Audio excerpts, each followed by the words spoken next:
Ice water face deep কিন্তু এখন trend হয়ে উঠেছে। এর সম্বন্ধে কিন্তু অনেকেই জানে।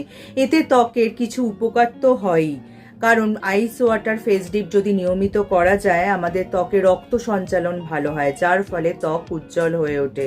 এছাড়া দেখবে সকালে ঘুম থেকে উঠে অনেকেরই মুখটা ফোলা ফোলা লাগে বা চোখের নিচে ফোলাভাবে সমস্যা দেখা যায়, তাদের ক্ষেত্রে কিন্তু এই আইস ওয়াটার ফেস ডিপ কিন্তু খুবই কাজের।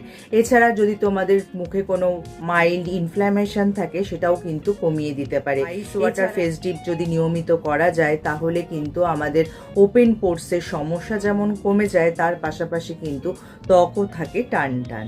এবার কথা হচ্ছে এই আইস ওয়াটার ফেস ডিপ তোমরা কিভাবে করবে। একটা বড় পাত্রে ঠান্ডা জল আর বরফ নিয়ে সেই জলে যদি খানিকক্ষণ মুখটা তোমরা ডুবিয়ে রাখতে পারো, 15 সেকেন্ড থেকে 30 সেকেন্ড ডুবিয়ে রাখলেই হবে, তবে বেশিক্ষণ ডুবিয়ে রাখবে না।